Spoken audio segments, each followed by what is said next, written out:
Let's play a game. These are soldiers fighting in the largest war of our time. What do they never skip?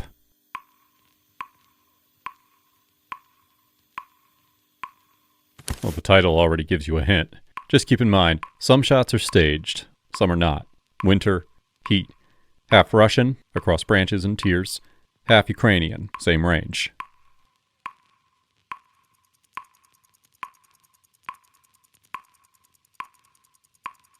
See it now? On every single one.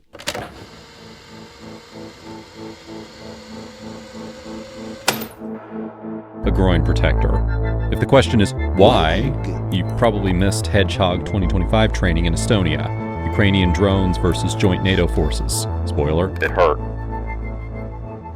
Let's run a quick simulation here. US SOF mortar team. You're the FPV pilot. Closing in and signal gone. Your bet. How many walk away from that? Reset. Now the same hit. Russian SOF mortar crew. Equal bullet protection, but different drone outcome. If you think plate carrier setup means pouches, you're missing the point. In the next big war, it's about protection, especially where plates don't reach. Stay to the end and you'll see how bad protection is built, learn how to get on your knees for your buddy, and walk through the biggest market run of armor modules you can actually buy.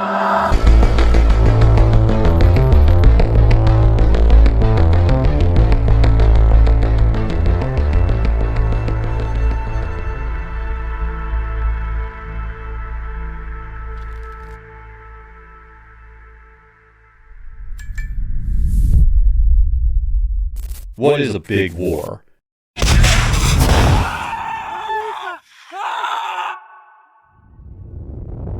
A big war is when many people die on both sides. Not deployed, not fighting. Die.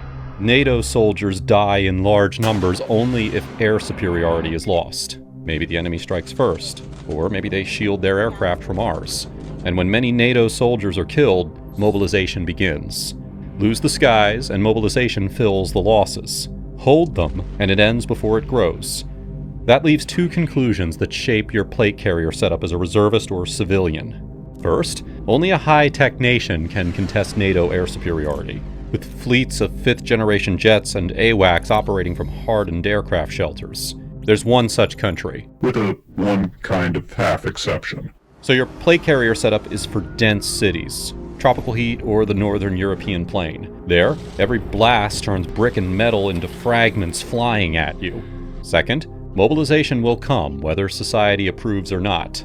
The largest anti-war protests in history? What did they stop? Sooner or later, you fight beside men who weren't ready. Ukraine is the early model of a big war. Air superiority contested, mass mobilization, urban density, open ground, water, plus 30 to minus 30 Celsius. Under that pressure, both sides evolve the same way. Groin protection is now available from every major manufacturer of both countries. In Russia, the only real wartime change to the 6B45 was adding proper groin protection, instead of this. Even the one-way vests got a single upgrade. Ukraine's Temp 3000 main body armor moved the same way. Before factories caught up, soldiers built their own from cut-up vests. So, what did Western brands bring to SHOT Show? Any real new soft protection for infantry? Well, we'll handle it. The only thing your armor must do is to cover you. Literally get between the projectile and your organs. What does your front plate cover? The heart, sure. What else? Part of the liver and lungs. Damage there buys time, minutes, sometimes longer. Pre-evac treatment is minimal. It's often lethal. But under that plate is something worse, the vessels. Aorta along the spine, pulmonary and hepatic. A hit there in a big war is a one-way ticket, almost the same as the heart. That's why we wear plates. Now go a little lower. Here you have organs again. Intestines, stomach, kidneys. Damage them and you still get some time. And next to them are vessels, again. The aorta. Different name here, same thing. Damage it and you're back to minutes. Oh, and don't forget the free extra, unprotected spine and pelvis. Break either and you're immobilized waiting for the next FPV. So every typical plate carrier setup shares the same weakness. It doesn't cover this lower zone. We all know how plates should fit, but below the plate is chaos. Today, it's basically like World War I trench armor, if the Kaiser had laser cut. Narrow, short, and homemade pads that can't even reach your main thing. In that mess, I rely on 4 criteria to judge a setup. First, the obvious one, size.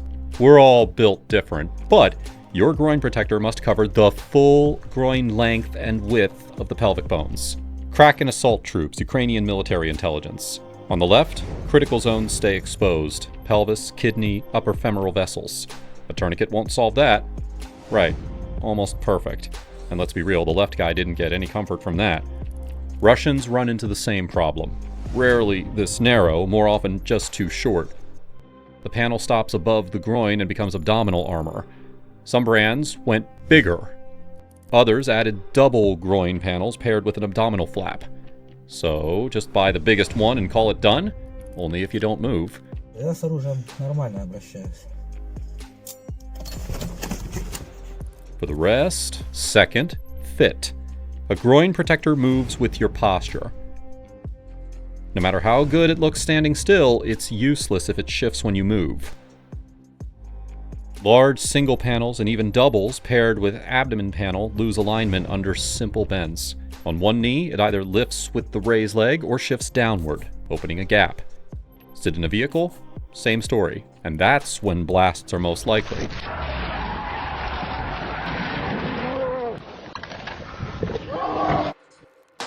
This led to triple segment designs.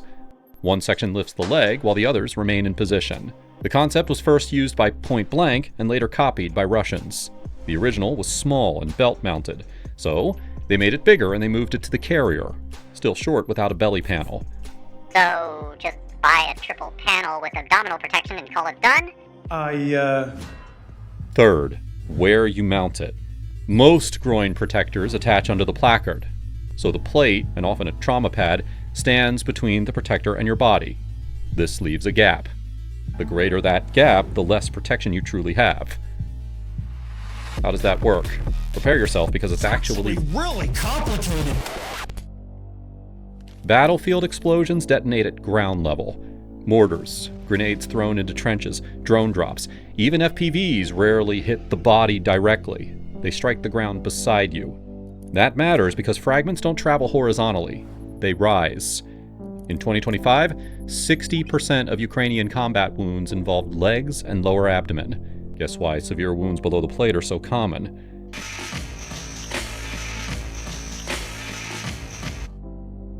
You judge your groin protector from photos you take standing upright, holding the phone at eye level in front of a mirror. From that angle, coverage looks complete. Take a man whose panel barely reaches the groin and photograph him standing straight. Now, kneel and take the same photo from lower down. Better yet, lie on the ground and shoot upward. Almost protected turns into not protected at all. The only structural solution is internal mounting. Under the plate, tight to the body. Crye Precision's ABS provides a proper internal attachment point for that. On the JPC, unfortunately, that strip was moved to the outside of the plate bag. So now we're looking for a larger panel, segmented for movement, mounted as close to the body as possible, and tested while moving, kneeling, sitting. Is that finally enough? Fourth and final point, ass. Your groin has two sides. For us, dealing with someone's front or someone's back are two very different things. For a fragment, it's all the same. It only has to pass through 50 to 70 millimeters of flesh to reach major vessels. Some of the first improvised armored seats were used by Russian Wagner contractors. This one stopped fragments from a 120 millimeter mortar and an F1 grenade. Rear groin protection solves another problem. In a real war, you may live in a trench for weeks or months. Sitting on cold, wet ground every day destroys your kidneys. An armored seat pad protects you from that constant exposure. The Northerners figured this out first.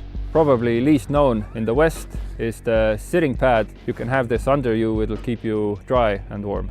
On the Western market, the trend went almost unnoticed. Meanwhile, Russians and Ukrainians shaped this entire niche. Honorable mention to L4 Performance and their beaver tail. Otherwise, the criteria are the same as for a front groin panel: sufficient area and stable contact with the body during movement. So, here's the bottom line. The groin needs armor front to back, pelvis and the upper 10 centimeters of the thighs, and that coverage must hold standing, seated, and in motion. Because when the most likely hit comes, to the legs, you want the upper thigh intact so you can crank a tourniquet high and stay alive. I also don't want to stick my leg out here and pretend like this thing's bulletproof. I get hit high in the thigh and the femoral, dishes are done, man. It's really not what we want to do. Otherwise, you're betting on someone else to pack you and pull you out. And in a big war, no air superiority, rushed mobilization, there won't be many who can do either. And before I show you every available upgrade option for the right plate carrier setup, we need to stop by the main argument against everything I've said here. Ladies and gentlemen, the final boss of preventable deaths. Speed. I am speed. Speed is armor. This argument only works when the enemy gives you that room. The fastest setup is no plate carrier and no helmet at all. Oh my god, I knocked him out with a fucking pan. A pistol is also lighter than a rifle, an AR is lighter than a machine gun, and with a knife you do not even carry ammo. Guns for show, knives for a pro. When you're being shot at by rusty AKs in the desert, you put on plates only because additional soft armor will not stop an AK round. If someone dares to shoot mortars at you, drones or helicopters come in and destroy them. And only when the enemy will shoot with both AKs and artillery, when he blocks your evac, and when you see your friends dying again and again, only then do you adapt to the new reality. Today, Western volunteers arrive in the Ukrainian International Legion with low-profile gun belts and low-profile skeletal plate carriers. A week before I deployed, a Polish guy caught a fatal fragment through his 5.11 TAC cummerbund. I took his bunk. Of course speed matters, and I'm not telling you to become a medieval knight. You cannot be perfectly light or perfectly armored. This is a spectrum. So, if you are hesitating over groin protection for your setup, I assure you, among all added protection, it is the lightest piece. It is much more comfortable than neck protection, which will clash with your headset, and than thigh or shoulder protection, where a high tourniquet placement will make you remove gear and lose time. Only nape protection is more comfortable than a groin protector, but it covers about as much as a pistol magazine. Now you can evaluate each option yourself. I'll just keep you company by showing almost everything the market offers today to a NATO soldier or Western volunteer in Ukraine for leveling up his body armor. What are we going to measure? Obviously, the criteria we already named. Construction, how it behaves in different positions, protection area, and attachment type. Rear groin protection will be separate because almost nobody makes it. And yes, price per square inch of protection. Otherwise, the smallest piece wins by being the cheapest, not by being the best deal. First stop, Crye Precision. Okay, this is a 1-to-1 Ukrainian copy by ProfArmor. This shit was already over budget. The most widespread and essentially the only protection option on the Western market. Everything else is either too obscure for regular soldiers, or you can't buy it straight from the manufacturer's site. Like this advanced design, basically one solid board that doesn't reach the femoral arteries. By itself, the lap panel reaches the point we need only if you are very short, or if you didn't have time to adjust your front plate height, like here. With the abdomen panel, the length problem is not too bad, but the shape still leaves you short on width. And of course, the two-piece setup takes protection away when you sit or kneel. Crye calls it compatible with most military and commercial body armor, although the real advantage is the attachment, compatible with their AVS perfectly. Plus, Crye quality, obviously. Whether that's worth $376 or the full $607 if you're already in Ukraine is your call. Since this was almost everything the Western market could offer, Ukrainians had no choice but to develop their own ideas. So let's move to those. We start with the simplest construction possible, a single piece of soft armor. The Protector by AVIS Gear is the budget Ukrainian example. For just $112, using the same materials, the build quality is close enough to Crye that the difference is hard to catch. The layout is just one panel, 105 square inches of coverage, $1.06 per square inch attached under the placard. And that layout fails the moment your body stops standing straight. Raise a knee, no coverage. Sit in a vehicle, no coverage.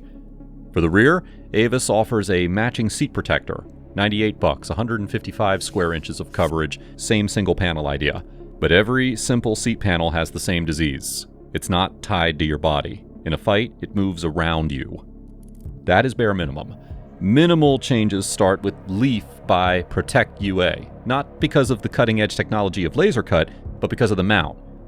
It works with the AVS groin protector attachment point and still fits under a normal front flap, even if it's not as secure as metal snaps. Protec can do that because their main product is the best Ukrainian AVS copy. If you want STKSS load transfer and cannot justify Crye money, Protec is the obvious cheap entry.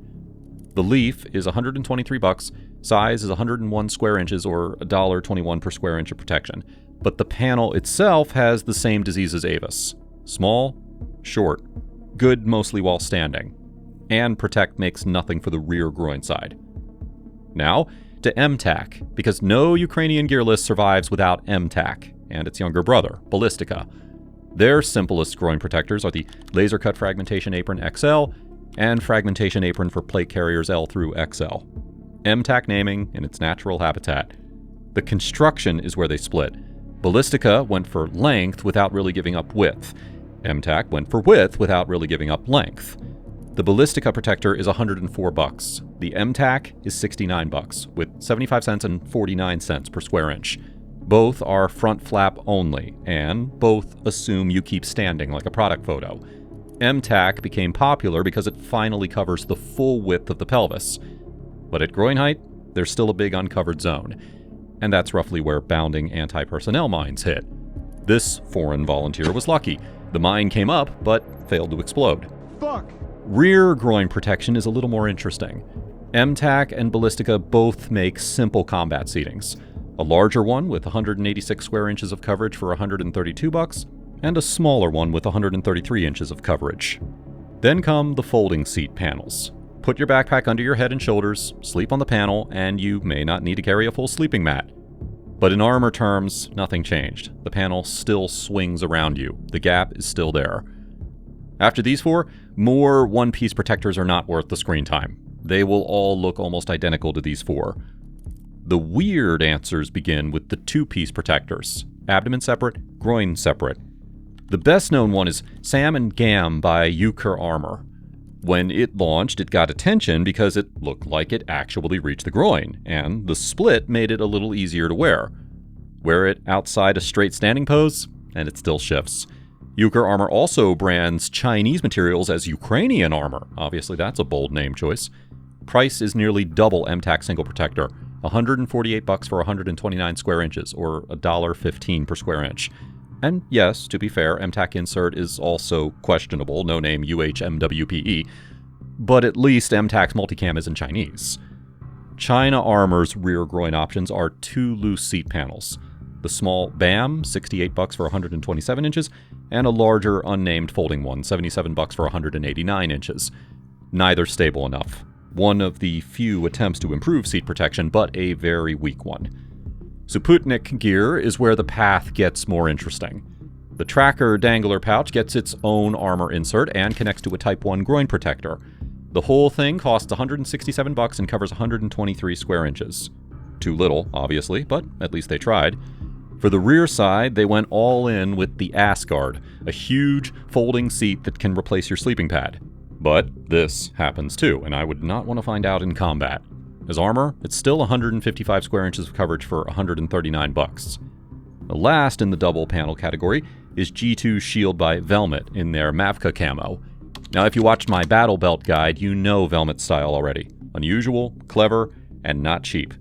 A separate fanny pack sits lower and carries its own armor, so you can move the protected area up or down instead of accepting one fixed height. It can also attach under a front flap or to a Crye-style mole strip. Good. Now the part that ruins it.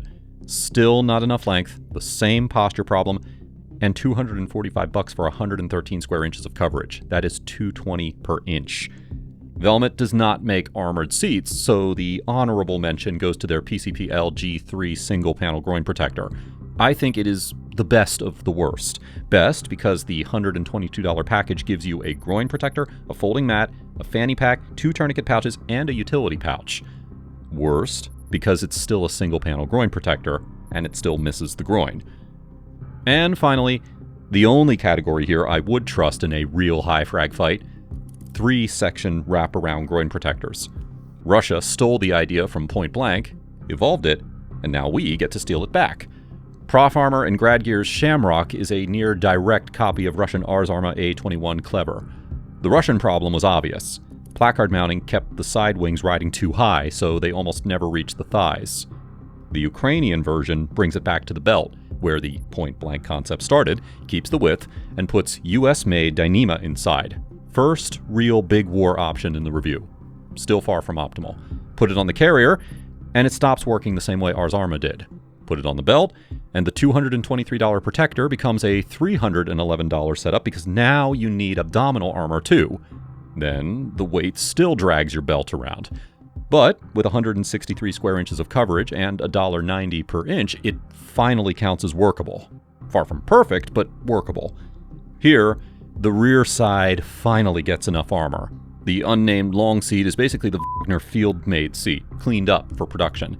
It almost reaches the knees, even on a taller user, which leaves a few intact inches for a tourniquet after a severe thigh wound. At $294 with 243 square inches of coverage and $1.21 per inch, this is something I could trust with my life. But still expensive, still not ideal. The battle belt attachment is weak, and without it, the seat slides down with every step.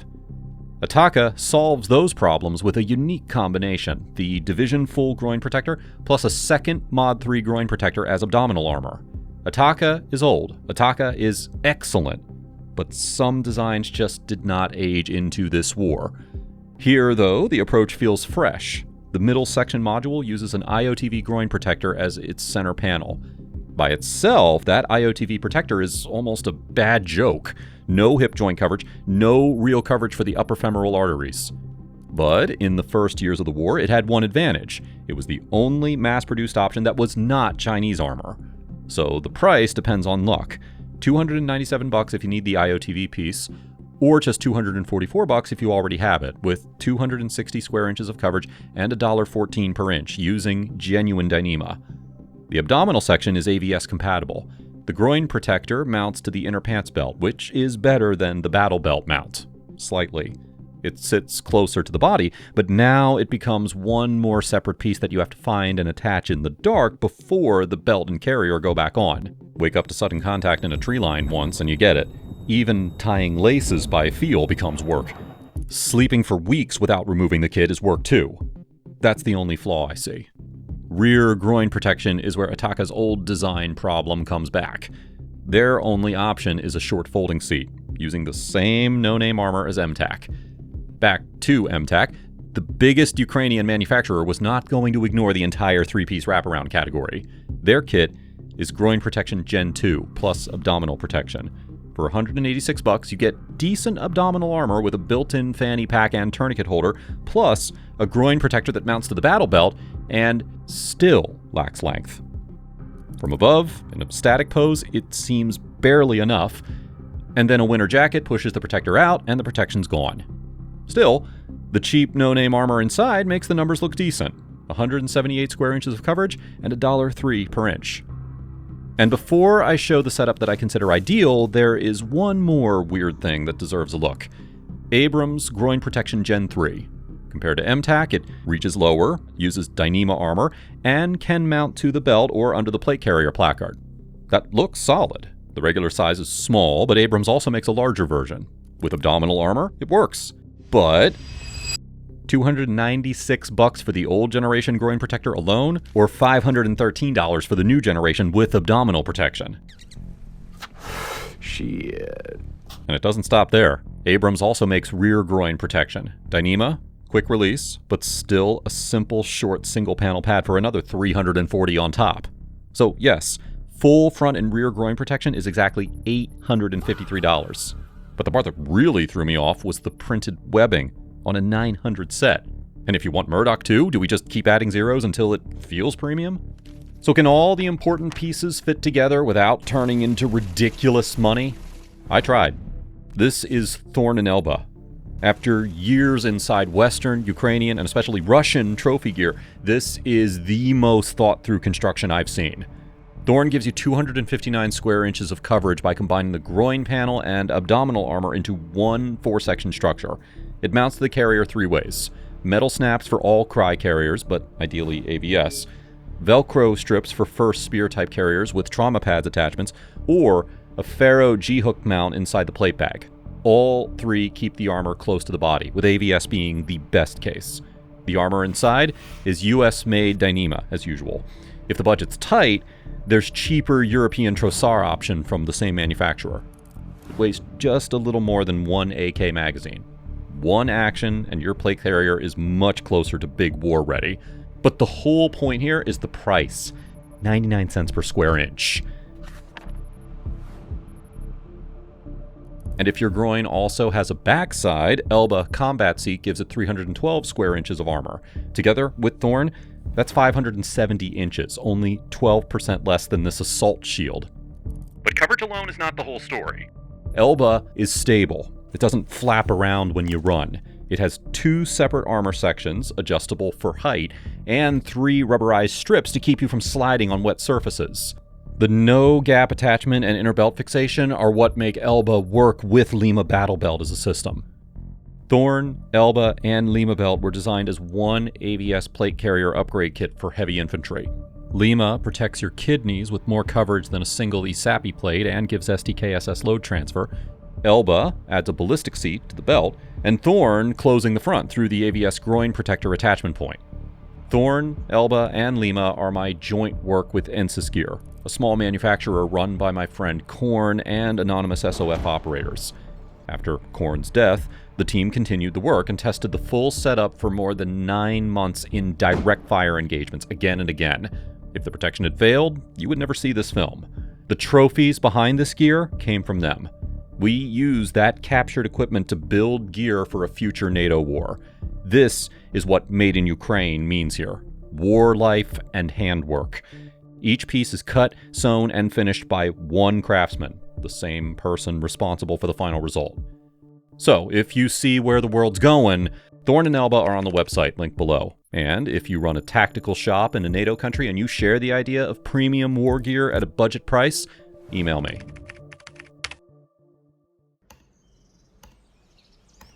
So do whatever makes sense for you.